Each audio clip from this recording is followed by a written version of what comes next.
Pampa Saúde, com Newton Fernando. Rádio Pampa, Pampa Saúde. Na sequência do nosso programa, vamos conversar com o Dr. João Mano José Júnior, um nome muito conhecido pelo seu pai, o Mano José, como era conhecido, vereador, né, Mano? Exato. Seja bem-vindo. Muito obrigado. Ao nosso programa. Tem toda uma trajetória bacana e bonita da família, da obra do teu pai também como vereador e você também que foi vereador, né? Tá certo. E hoje tu és médico especializado em comida para saber se as pessoas estão... Metabologia. Exatamente, ou seja, metabolismo individual. E isso, cada pessoa tem que ter um histórico e um tipo de observação. Exatamente. E um foco. Não pode ser uma coisa... digamos, generalizada. Como eu costumo mexer, não somos caixa de retirada de saldo bancário, onde se coloca ali quantos quilos se quer emagrecer e o que fazer. Né? É estudado caso a caso. Exatamente, muito bom, caso a caso, tanto que a nossa consulta leva em torno de 1 hora, 1h30 para se entender tudo o que passou. E até é muito interessante por parte de adolescentes. Mas vem cá, tu quer saber o que mais da minha vida? Tu quer fazer fofoca da minha vida? Não, nós temos que saber detalhes. Ajuda, esse histórico. Claro que sim. Como é que foi que iniciou essa obesidade? Como é que iniciou a patologia? O que leva a comer, então... Sem dúvida. Se houve algum trauma importante na vida dessa pessoa que tivesse determinado, porque hoje em dia, cada vez mais, a gente recebe trabalhos chegando aí dizendo que o obeso não é obeso porque quer. E sim porque ele seria um dependente químico. Isso é muito interessante. Ou seja, muitas pessoas chegam no consultório e dizem, mas bem que eu imaginava, porque eu me proponho toda segunda-feira, que afinal de contas é o Dia Internacional da Dieta. Né? As pessoas iniciam o tratamento às segundas-feiras e conseguem o seu café da manhã disciplinado, o seu almoço, um filezinho com uma salada. Quando chega às 5 da tarde, bate o desespero. Aí não, vou só dar uma beliscadinha, vou ir acostumando o organismo. Não é bem isso. O desespero é exatamente o mesmo desespero de um alcoolista que parou de beber na segunda-feira de manhã, às 5 da tarde está desesperado. É verdade. É o fumante que parou de fumar no domingo de noite e às 5 da tarde de segunda está desesperado. A mesma situação do usuário de cocaína, heroína e também maconha. Resumindo, comer pode ser um vício. Comer pode ser um vício. Exatamente o que é que a gente quer dizer com isso? Uma genética específica, ou seja, não são todos os seres humanos.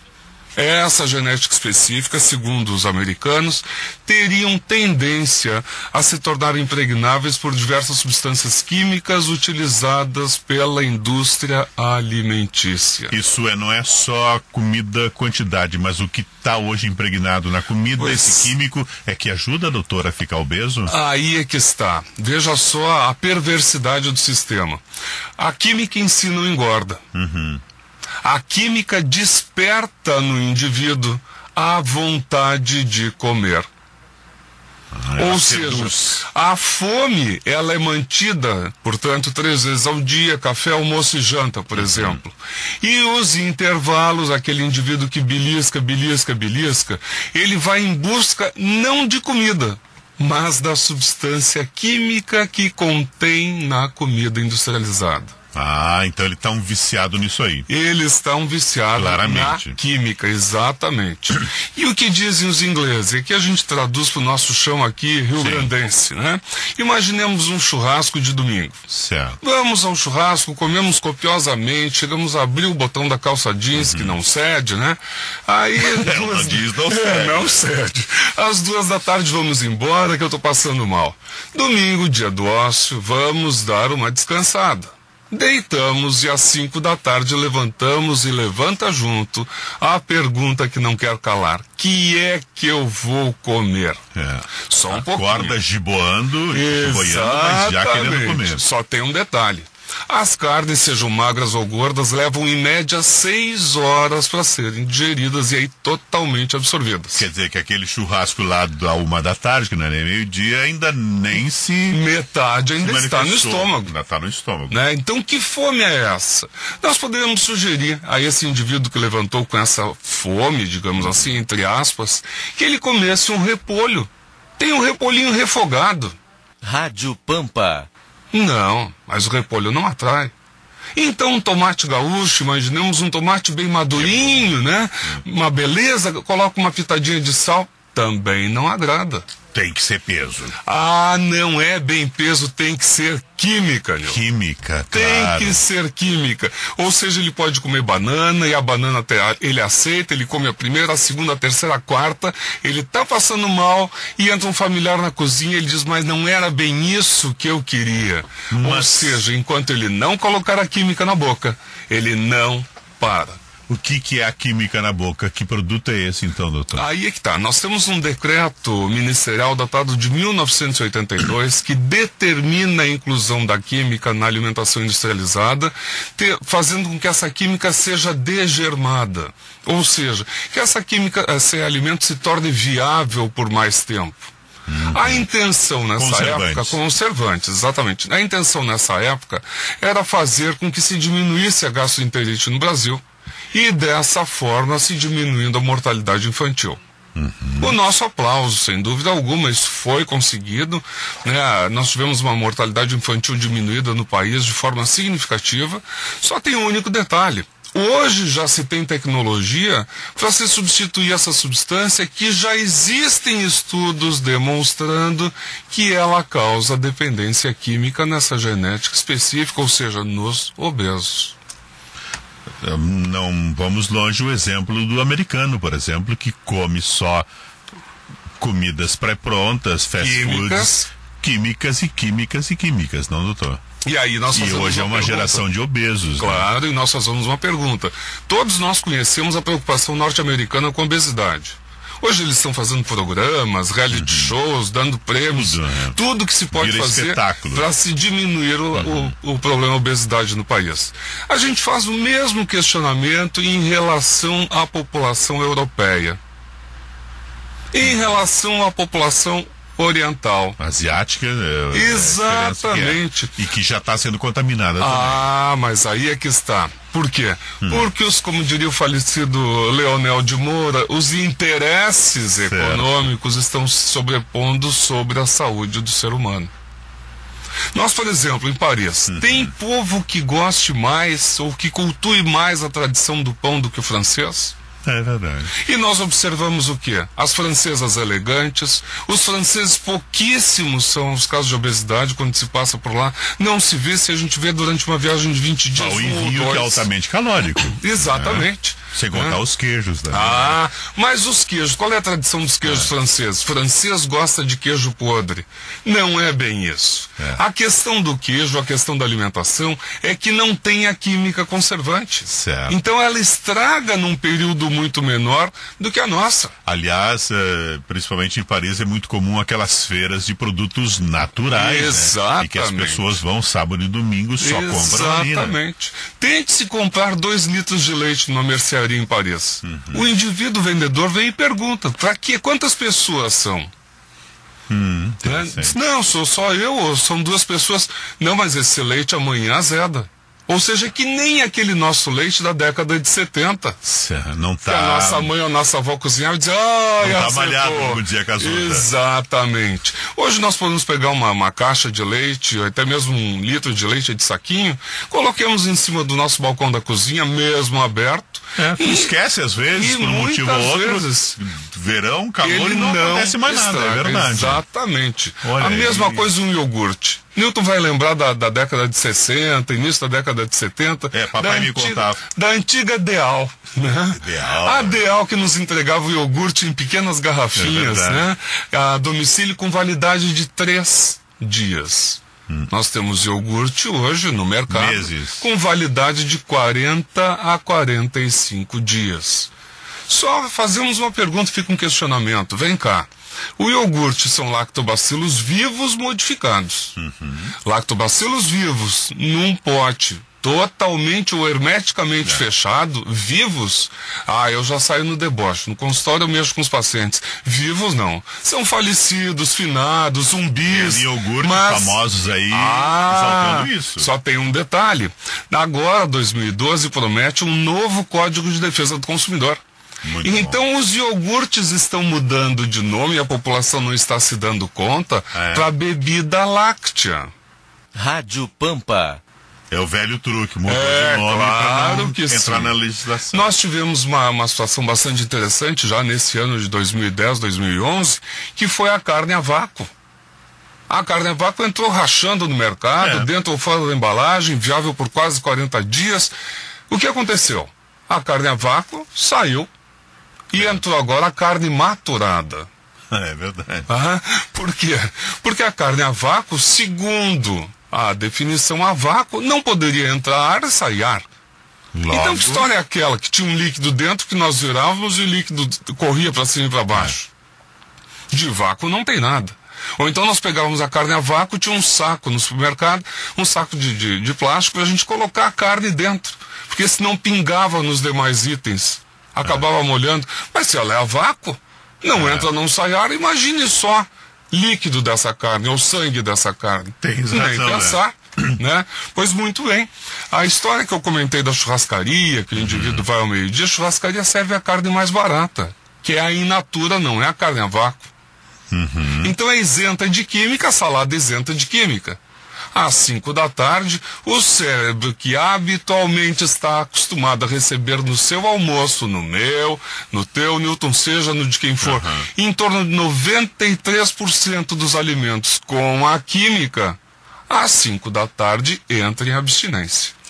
Resumindo, nós comemos mais e ficamos obesos pela química que estão colocando nos produtos. É o que os trabalhos estão demonstrando. É exatamente internacionais, por aí. são Internacionais. Até confiáveis. eu mexo muito com os pacientes, agora já faz parte do Aurélio, a expressão larica. A fissura. A larica, a fissura, aquela sensação que o adolescente tem depois de fumar um cigarro de maconha. Aquele desespero por comida. Por quê? Por quê? Porque ele ativa um centro cerebral chamado de centro canabinoide, que desperta no indivíduo vontade de comer, porque ele recém jantou copiosamente, mas ele sai depois do cigarro de maconha enlouquecido para comer. Pois muito bem, Newton, pasmem os ouvintes. A substância química conservante dos alimentos na atualidade aciona o mesmo centro. Então, o indivíduo que tem a tendência a essa impregnação fica na fissura 24 horas. Aciona lá o cannabinoide. Claro, ele tenta, ele promete para ele promete para a família, ele promete no emprego que ele vai se cuidar, ele vai baixar de peso. E a frustração é generalizada, porque nós não temos o comando sobre a dependência química. Se tivéssemos, não haveria drogados em cocaína, heroína, agora o flagelo do crack. É verdade. Né? Então eu costumo dizer que os pacientes obesos hoje são vítimas de um sistema capitalista onde a indústria alimentícia tornou-se inescrupulosa. Um outro exemplo, doutor, que é interessante, pega a foto dos anos 70 para baixo, cenas de rua. Raramente vai se ver nessas cenas de rua algum passante, né, algum pedestre gordo. Todos são magros, ninguém é obeso ali, raramente tem um obeso. Exato. Porque não tinha muita química, então, no alimento. Exatamente, nós temos até... Pega a cena de filme, por exemplo, dos anos 50 e 60, de cotidianos de rua. Sim. As pessoas não eram obesas. Não né? eram, não. Não estavam com aquela barriguinha. Exatamente. De chope, aí te digo ainda mais, temos dados estatísticos. O primeiro censo de obesidade no país foi na década de 40. Nós tínhamos apenas 3% de obesos. E hoje? 3% totalmente compatíveis com as doenças orgânicas geradoras da situação ou da doença obesidade. No final da década de 80, nós tínhamos 41% de obesos. Opa! Sendo que a química conservante entrou no mercado americano em 1958 com a sopa Campbell's. A famosa. Famosa. Warrow, que tornou ela famosa para o mundo, uma sopa muito popular, que aliás no Brasil não pegou muito a moda da história de sopa enlatada, né? Exato. Mas o americano gostava e gosta muito ainda. Gosta muito. E a Campbell's era campeã disso. Claro. Não, e aí começou-se a utilização em larga escala dessa substância. Então, final da década de 70, início de 80, ali foi o boom dessa química. É exatamente onde a gente observa um aumento significativo do número de obesos no país. Com isso, então, dá para dizer que o clássico bebê Johnson dos anos 50 e 60, que as mães queriam bebês fortes e saudáveis, a criança tinha que ser rechochuda, né? Rádio Pampa. De preferência, olhos claros. Não era uma criança doente. Hoje, um bebê obeso é doente, não, doutor? Ele é doente por quê? Porque ele vai estar submetido a essa situação alimentar que nós não temos como tirá-lo. Nós não temos como, por exemplo, colocar esse bebê numa redoma de vidro e dizer, bom, a partir de agora tu vais receber só a alimentação que eu vou te fornecer. Não tem como. Imaginemos nós, o indivíduo adulto, esse mês de dezembro é um mês tenebroso para as pessoas, né, que têm a obesidade, porque é formatura, é casamento, é batizado, é festa de Natal, despedida de amigo secreto, é festa de Ano Novo, ou seja, como é que vai se dizer para o indivíduo obeso não coma? Né? Ou então, coma só carne e salada que estaremos isentos da química. É pegar um viciado em cocaína e levar numa balada onde está rolando solto a droga e o cara, não, eu vou me segurar. Não tem. Fica difícil. Não tem. Porque então, grifando bem, o alimento que se come hoje quase todo está batizado. Para você ter ideia, em torno de 93% dos itens. Tudo aquilo que nós tivermos dentro de um supermercado, que não for carne, verdura e legume, é obrigatória a inclusão dessa química conservante. E afins. Exato. Mas aí a pergunta que os ouvintes devem estar fazendo: como sobreviver a isso, doutor? É complexo, é muito complexo, doutor. O que acontece é o seguinte: o paciente tem que fazer toda uma reeducação alimentar. Essa reeducação alimentar que tanto se diz há mais de 20 anos, agora se sabe o porquê dessa reeducação alimentar. Tem que centrar sua alimentação naquela alimentação que a nossa bisavó costumava comer. A comida da vovó. A comida da vovó. Só que preste muita atenção, a comida da vovó não é aquela carne de panela com um tempero químico que eu não vou citar o nome. Né? São milhares hoje. Não com a massa de tomate que a gente abriu a latinha. Não. A vovó não tinha latinha, a vovó não tinha o tempero químico. É salsinha mesmo, é alho esmagadinho, é sal, é azeite de oliva. Ou seja, é exatamente aquela culinária utilizada pelos nossos antepassados. Sem os aditivos e sem os tablets. Exatamente. Que dão sabor e dão tempero, principalmente no feijão hoje, que tem N opções. Isso que é o perigo, né? Além da questão do sal, que é muito concentrado, né? Sem dúvida. Nós tínhamos até alguns meses atrás, nós tínhamos a situação que gordura viciava. Bom, gordura viciava foi motivo inclusive de um livro lançado por um escritor norte-americano, e onde ele dizia que gordura viciava no mesmo grau e teor da cocaína e heroína. Né? Eu só faço uma pergunta: lembra da nossa situação do nosso avô? Se ele conseguia comer um feijãozinho sem toicinho? Mas o meu avô, se não tivesse um toicinho no feijão, ele empurrava o feijão e não comia. O meu bisavô, cansei de acompanhá-lo comendo uma fatia de pão com banha de porco em cima e torresmo. E, no entanto, eram magros. Né? E não era aquele tipo de... E não eram atletas que ficavam correndo o dia inteiro. Exatamente, muito pelo contrário. Né? Ou seja, meu avô era dono de uma venda em Porto Alegre e não podia se afastar do balcão um minuto. Até pela atividade acabava sendo, em parte, sedentária. Exatamente. Né? E tinha toda a alimentação ali disponível para que ele fizesse uso, e de forma alguma era ou foi obeso. Temos que tentar cuidar e evitar, então, alimentos que tenham química. Alimentos que passaram pela indústria química. Claro que vai se pegar, porque hoje não tem como fugir. Numa carne, que são conservadas aí, não se sabe como. A não ser aquela comprada no açougue. Aquela comprada no balcão do supermercado, ou seja... Tá, mas essa carne já não está batizada, usando a expressão que eu usei agora há pouco, já desde lá do pasto e da ração que ela comeu? Sim, Newton, mas não pela química conservante. Desenvolver o animal para que seja para o abate mais rápido e mais vistoso. Claro que existe toda uma condição de hormônios esteroides que são utilizados com esses animais, mas essa química ainda não faria esse tipo de impregnação.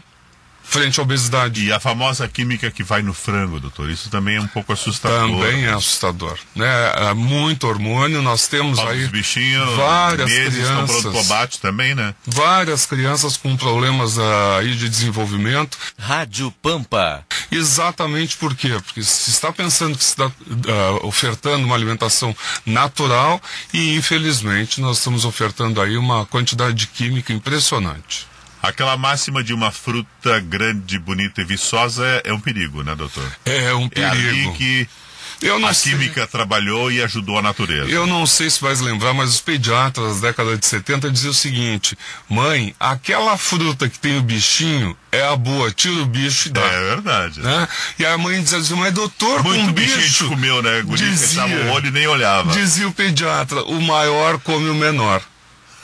Né? Ou seja, existia algum fundamento e cada vez a gente se dá conta que tinha realmente um fundamento bastante importante. Porque as frutas hoje dificilmente têm sabor, né? Tem gosto. Dificilmente né, tem sabor, são modificadas geneticamente. São tem bonitas, aí vistosas. o caso do morango, que recebe já química conservante também, antes de chegar à nossa mesa. O que é o pepino, não tem mais gosto. Exatamente. Né? Cebola, muito menos, né? Tudo já é química. Até a banana, se a gente for prestar atenção, a banana perdeu o seu sabor. Sim. Agora, ainda estou me debatendo com as mangas. As mangas não têm mais sabor. Não.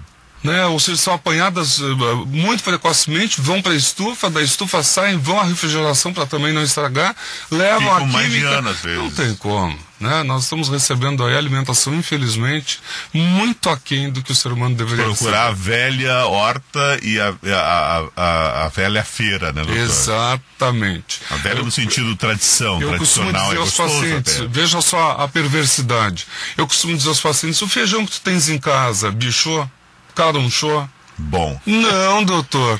Então esse feijão não serve. O arroz gerou ou nasceu o gorgulho, que muita gente fica me olhando, mas o que é o gorgulho? Pois já foi até esquecido, né? Ou seja, aquele arroz que a gente ajudava a mãe a escolher e tirava o bichinho pretinho, cascudinho, aquele que era o chamado gorgulho. Cadê o gorgulho do arroz? Porque o químico não deixa mais ele chegar, né? Mas é claro. Em contrapartida, aquele arroz se colocava num lava-arroz, saía água cristalina da torneira, passava pelo arroz, saía cristalina igualmente. Hoje nós lavamos um arroz, sai uma água brancacenta, onde a maioria das pessoas ainda mexe, olha o amido. Não, e já vendem o apelo publicitário dizendo não precisa nem lavar. Ah, sim. O amido que nada mais passa de talco. Eu costumo mexer TALCO, talco, que as nossas vozinhas gostavam de botar nas partes, que é o recipiente do químico conservante. Ah, certo. O feijão, antes de ser envasado, antes de ser ensacado, ele é pulverizado com essa química, que é um derivado da soda cáustica, que tem como finalidade fazer a acidificação do produto, não deixando então o caruncho se desenvolver. É quase um inseticida. Procurar comprar na fonte, digamos, na feijão. Na fonte, aquele feijãozinho da estrada, que bicha, é ótimo. Né? Então, quando os pacientes vão ao tratamento, eu recomendo, olha, se tiver algum familiar que plante arroz, pegue esse arroz, pode comer à vontade. Ah, mas não tem a mesma graça, doutor. É claro, o obeso não acha a mesma graça. Ele quer, exatamente, ele quer aquela química que o cérebro está pedindo. Ah, moranguinho dessas feiras naturais é muito pequenininho, sem graça, mas ele é assim de natureza. Exatamente, ele é assim. O que não é assim é que recebeu excesso de químicos. Certo. Aquela fissura que dá da pessoa que abre a geladeira, não está com fome e fica pensando o que vou comer. Ele está ali procurando a sua droga, não? Ele está procurando a droga, exatamente. Acontece muito isso, né? Muito. O que está fazendo aí com a geladeira aberta? Estou vendo o que eu possa comer. Mas o cérebro tentando decodificar que nem a mulher grávida. A mulher grávida, aquela que acorda às 3 da manhã, acorda o marido, eu preciso comer um frango assado. Só um pouquinho. Ela não sentiu o cheiro de frango sendo assado, não tem nenhum vizinho cozinhando às 3 da manhã, não houve um comercial de televisão. Ela estava ali, ou lendo, ou dormindo, acorda querendo um frango assado. Que é isso? O cérebro dela decodificou que para continuar formando aquele novo ser de maneira adequada, ela necessita de algum sal mineral ou alguma proteína existente na carne da galinha. É a mesma situação abrir a geladeira e vou ver o que vou comer. Ou seja, o cérebro está decodificando onde ele vai receber a quantidade de química que naquele momento ele está necessitando. Nesse caso, solução do instante esse que eu falo, de abrir a geladeira, o que é? Faz uma saladinha, repolho refogado, que olha, é bom? Se nós fizermos essa sugestão a esse gordinho que está com a geladeira aberta, nós vamos apanhar. Rádio Pampa. Nós vamos apanhar, porque não é aceito de forma alguma. Mas ele tem que lutar contra isso. Aí é que está. Ele tem que lutar voltando a uma alimentação natural e tentando diminuir a concentração no sangue do chamado conservante químico. A gente, desculpe a minha pergunta, mas é bem de leigo, consegue detectar a quantas nós estamos em índice químico no organismo, doutor? Infelizmente. Ainda não, né? Que seria interessante para assustar o dito cujo, Não, né? mas isso a indústria alimentícia não permite. Olha aqui, ó, como tu está jeito. contaminado. Sei lá, tu tinha que ter 30, tu tem 180. Não. Ainda não, né? Isso também. E nem a indústria estaria interessada, claro que né? não, é muito particular de cada um. Né? Por exemplo, eu posso comer o que eu quiser. Se eu tomar uma lata de leite condensado, por exemplo, que é riquíssimo em química conservante, eu vou passar quase 8 meses quando eu vou poder olhar para uma nova lata de leite condensado. Que tá a dose... Tá lá em cima. Uma overdose. Exatamente. O cérebro ainda não conseguiu diminuir essa quantidade, a corrente sanguínea também não. Agora, o obeso, por exemplo, e o obeso mórbido principalmente, ele toma uma lata de leite condensado por dia ou 2. ele chupa e bebe toda. Por que isso? Tá aí a nossa falecida Elis Regina, que foi dar apenas uma cheiradinha e acabou se dando mal, acabou morrendo porque cheirou excessivamente. Quem conhecia, convivia, dizia que não era chegada a isso, e aí num dia de carência, enfim, tinha brigado com o namorado, disse, é hoje que eu vou alimentar essa porcaria aqui. Aí nós vamos aí bebeu, né, tomou bebida alcoólica. A psiquiatria diz o seguinte, que o indivíduo que dependente químico, dependendo do seu grau de estresse, ele busca a droga que lhe dá prazer, satisfação e gratificação, para diminuir esse estresse. E eu mexo aqui, quem de nós não conhece um alcoolista? Todos nós. Então nós vamos ver o seguinte, o alcoolista, se ele está depressivo, ele bebe. Se ele está ansioso, ele bebe. Se ele está feliz, ele bebe para festejar. E o gordinho, hein? Se ele está feliz, ele come. Se ele está depressivo, ele come também. E se ele está ansioso, só a comida me acalma, doutor. Aí é complicado. Tudo, doutor. Vamos saber, o senhor faz o que? Um tratamento especial, um programa que se chama, como é que é para ir tirando essa química do organismo? Não tem problema, o celular toca, a gente diz que atende depois e continuamos com o Pampa Saúde. Essa chamada que nem aqueles telefones antigos, né? O clássico pretão ainda, né? Exatamente. Fica bem interessante, chama a atenção que os jovens nem conhecem mais esse toque, né? É verdade. Telefone, como eu digo, telefone de tio tem que ser algo muito alto. Muito bacana, muito bacana. Aí então existe um programa aos pouquinhos para ir saindo, ou tem que ser radical, tipo, olha, tem que comer isso, foge disso, que tem muita química. E tu vai continuar nesse vício, temos que acabar com ele. Newton, é a nossa grande dificuldade. Quando a gente lida com dependência química, eu costumo dizer, ou a gente acaba com a droga, ou ela acaba com a gente. A história da formiga lá. Exatamente. Então aquela história do obeso, por exemplo, eu só tomei um copinho de refrigerante. O copinho de refrigerante não vai fazer engordá-lo, mas vai levá-lo para a fissura. E ele passa 2 dias pedindo por doce, ele passa 2 dias enlouquecido por comida, algo que ele não tinha antes. Então o clássico um pouquinho moderado para começo de conversa não é bom. É quase como eu cheirei cocaína só um pouquinho. Não existe o cheirar só um pouquinho. É uma porta. Ou seja, tem que diminuir, tem que parar. Então o que a gente faz? A gente entra com uma medicação específica, veja bem, hoje utilizada para dependentes químicos. Olha. Né? E se dá um cardápio alimentar, onde a gente diz o seguinte, carne in natura à vontade, verdura e legume à vontade. Todos os demais itens que a nossa bisavó teria acesso, se pode comer, se isento da química. Até uma banhazinha de vez em quando, doutor? Mas aí eu te pergunto, Nilton, olha só a confusão que a indústria alimentícia nos levou a fazer. Como é que a nossa avó fazia um arroz? Tinha óleo de soja? Como é que ela fazia um feijão? Tinha óleo de soja? Tudo era na base da banha. E eles tinham aí colesterol estourando, eles tinham AVCs em tudo que era canto. E a comida era conservada em latas de banha quando não tinha geladeira. Mas é claro. Para fora então, era assim, o seguinte, a banha, claro que hoje em dia, com toda essa química que a gente tem recebido, com toda essa alimentação inadequada que se tem acesso, é óbvio que ela faz mal.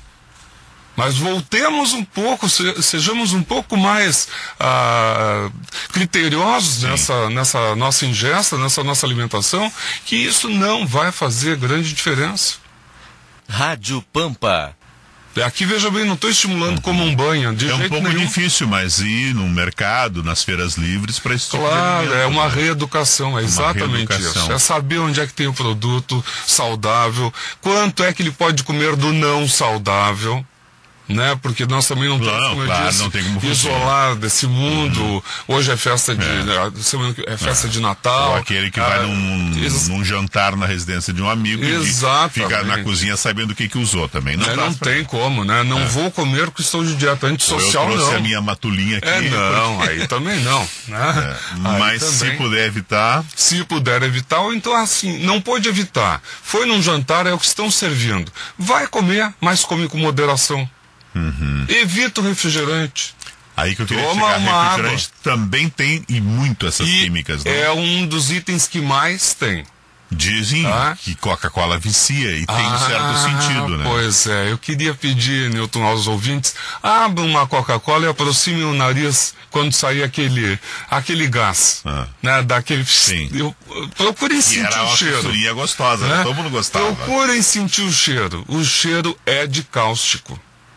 Claro, o cheiro é de soda cáustica. Tanto é que quando nós estamos lá no nosso primeiro grau, nós fazemos aquela experiência de largar o ossinho de galinha Todo mundo faz. Coca-Cola, exatamente. A Coca-Cola. Pra tirar ferrugem, né? Claro, ou seja, tem exatamente a química essa em grande quantidade. Tanto que a gente costuma colocar aqui refrigerante e chocolates. São os itens que mais têm essa química. Um detalhe interessante, hoje em dia o paciente chega no consultório e diz, doutor, eu sou chocolatra. É comum falar nisso. Interessante, né? Na década de 70, que chocolate mofava em 18 dias, não existia. Milton deve te lembrar, na nossa Páscoa lá, década de 70, início da década de 80, passava 18 dias, o chocolate ficava brancacento, um gosto horroroso, e dava uma diarreia do cão. Né? Ou seja, hoje não mais 18 meses de validade de um chocolate, em 18 meses ele não mofa, ele fica um leve gosto de rançoso, mas mofar ele não mofa. Química pura também no sabor artificial, né? Que claro, vem escrito no refrigerante, né? É claro que sim. Então aí a gente começa a ouvir, doutor, me tire tudo, família, emprego, filhos, menos a Coca-Cola. Que isso? Que já chega a dizer. Ou eu sou chocolate, o senhor pode mexer no que quiser na alimentação, menos no chocolate. Não existe. Mas eu só como chocolate diet. Não nos interessa o que é diet e o que não é diet. Não nos interessa o que tem açúcar e o que não tem. Nos interessa o que é que tem mais química e menos química. Porque se eu conseguir desimpregnar ou diminuir a impregnação desse paciente, o cérebro dele é quem vai dar o stop. É quem vai dizer quanto ele deve comer para manter-se vivo sem o aumento de gordura. Eu não sei se o senhor trabalha, enfim, mas se lembra... Eu lembro que nos anos 90 existia muito aquele tal teste do fio de cabelo para saber de química. Agora há pouco eu me referi, ele é quente, funciona, não se vê muito falar. Olha, Newton, entrou em desuso. Entrou em desuso, né? Não é muito comprovado. Não, o Conselho Federal de Medicina exarou um parecer de que... disse hoje, então, o cabelo de alguém. Exarou um parecer de que não é fidedigno o exame, dependeria até do shampoo utilizado. É só que me ocorreu isso. Exato. Então, mulheres, o que usava de tintura, né? Tudo complica isso mesmo. Influenciava no resultado. Lugar, exatamente. Então ainda não sabemos exatamente a quantidade de químicos que estamos ingerindo e logo nos viciando, doutor. Exatamente. É bem esse o estudo hoje realizado, e bem dentro desse estudo é o nosso trabalho. Comida natural, a melhor quantidade possível. A melhor quantidade possível. Até eu digo muitas vezes, é natural, foi plantada na nossa horta, come à vontade. Muita cebolinha. Muita cebolinha. Hoje o pessoal está plantando em casa até no vaso, e é bacana. Exato. Isso. Não? Um site, um endereço, um telefone, até porque as pessoas vão querer tirar mais dúvidas, onde o senhor atua, sua clínica, enfim, fique à vontade. Olha, doutor, nós estamos na Rua Coronel Bordini, 689-604. Coronel Bordini. 689-604. Certo. O nosso telefone é 3402-0909. 3402-0909. É bem fácil, não é de pedir pizza. Não é de pedir pizza. Tá? É de pedir auxílio. Não, é pedir auxílio para poder comer a pizza sem ganhar peso. Faça pizza caseira, que é melhor, né? É mesmo assim nós temos que dar a quantidade, porque a farinha de trigo já vem vindo com a química. Rádio Pampa. O amigo há de lembrar que há uns 8, 10 anos atrás, a gente tirava um pouquinho de farinha, fechava e ainda botava um prendedor em cima para não entrar o bicho. Abríamos e tinha umas aranhazinhas brancas caminhando. Cadê a aranha da farinha? Onde não tiver aranhazinha é perigo. Quase entrei em depressão de ver que as aranhas entraram em extinção. Doutor Mano José Júnior, que honra e que prazer. Quero o senhor aqui mais vezes, adoramos. Estou à disposição. Muito obrigado. Estou à disposição, eu que agradeço. Pampa Saúde, com Newton Fernando.